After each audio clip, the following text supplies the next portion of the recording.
Leopards, Rose Theatre, Kingston, London verdict, Cat and Mouse morality tale rating, Rockets and Blue Lights, Dorfman, National Theatre, London verdict, Tangled in historical drama rating, without wishing to give too much away. Be careful who you take to Leopards at Kingston's Rose Theatre. Alice Metcalf's tale of a young woman who entraps an older man in a compromising situation in a hotel bedroom could feel a little bit awkward in the wrong company. Friends and spouses, okay. Colleagues and family, not so much. Having said that, Leopards is a relatively conventional drama, in which Saffron Coomber plays 28-year-old Nyala, a tourism PR who arranges a business meeting with 50-something Ben, the CEO of an environmental charity, played by Martin Marquez, best known from TV's Hotel Babylon. The pair spend a little too long circling each other in the lobby during the opening half hour, but the story does finally crackle with sexual tension when she candidly puts him on the spot. Does he want to take this upstairs? Much is owed to David Mamet here, in particular his play Oleana, about a college professor and his aggrieved student. As expected, Nyala has an agenda, she is seeking revenge. But Metcalf's play has an agenda, too, which is to ask if there can be carbon offsetting for morals. This opaque and clumsy formulation is better known as atonement. Unlike Mamet, who prefers to have his characters destroy each other, as they do in Greek tragedy, Metcalf's drama is too one-sided. Instead of allowing Ben to defend himself with solid arguments, Metcalf makes him merely well-meaning and conciliatory. And as well as being righteous, Nyala needs to be more challenged. Even so, there are sufficient twists to keep us moderately uncomfortable, and Coomber and Marquez give absorbing performances. She negotiates her vengefulness with care, and he picks his way through his past with contrition. Thunder, and a piano bar heard off, add portent, and kitsch, to Christopher Hayden's neat production. And the sterility of corporate culture is distilled in a brown hotel room where a giant bed serves as both high court bench and sacrificial altar.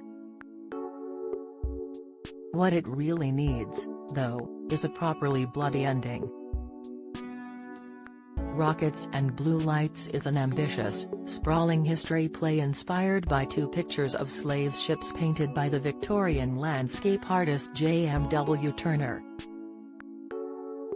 Overloading her palette, writer Winsome Hinnick meditates on Turner's painting, tells the tragic story of one of his free black contemporaries, includes a teacher introducing pupils to Turner's art, and frames it from the perspective of a black actress making a film about atrocities on slave ships, specifically the notorious massacre on the Zong in 1781. Any of these storylines might have commanded a play of its own, and Pinnock's 2.5-hour drama can feel like a portfolio of sketches of characters past and present. Historical allegations vie with contemporary social issues and straight-out fantasy. But the most interesting character is the seamy Cockney Turner, played by Paul Bradley as a wily old crank. Keza Dean as the heroine after is more of a cipher as she relives the slave victim's suffering, and connects it with insidious discrimination today. Laura Hopkins' design brings the strands together with a staging that features the deck of a ship, a pool of seawater and twisted black furniture made to look like Turner's charcoal squiggles. Miranda Cromwell's production also features a soulful mix of blues guitar, jazz saxophone and African drums. Otherwise, it only really begins to scratch the surface of a grim and shameful subject.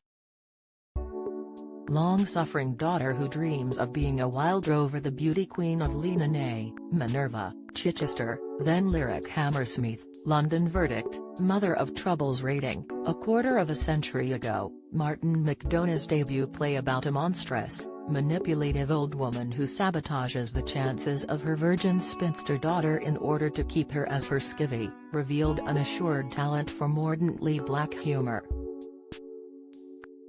He could turn squeals of laughter into horror in a split second.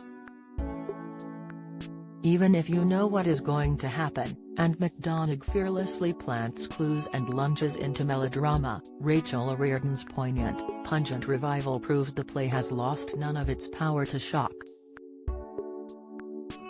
Indeed, in a week when social care is under scrutiny, it seems that little has changed for the likes of Maureen, virtually imprisoned in a god-forsaken cottage in the Connemara Mountains, tethered to her vindictive old mother, Mag. Leanane is the kind of place where you can't kick a cow. Without some bastard holding a grudge for 20 years. Repression indoors, oppression outdoors. Everyone wants out. The set is not as suffocating or squalid as it might be, in spite of the stained wallpaper, glowering skies rearing up behind and the sound of rain falling like pebbles. But there is no doubting the stink of infected urine which Ingrid Craigie's somewhat underpowered sly, malign Mag defiantly empties from her potty into the kitchen sink.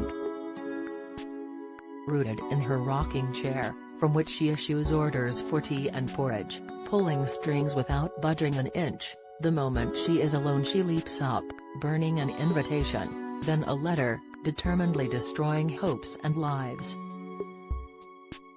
For hope arrives in the shape of a neighbor, Pato Dooley. Adam Best has real sweetness, awkwardness and artlessness, home from navying in London and looking for love and escape with the woman he calls the beauty queen of Leanane.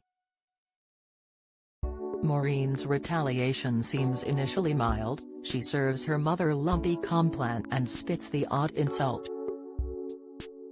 But the triumph of Orla Fitzgerald's compelling performance is the gradual revelation that she is not merely disappointed but damaged and delusional.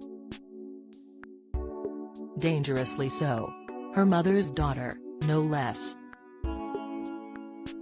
But, unlike her mother, pitiable. Devastatingly good drama. By Georgina Brown.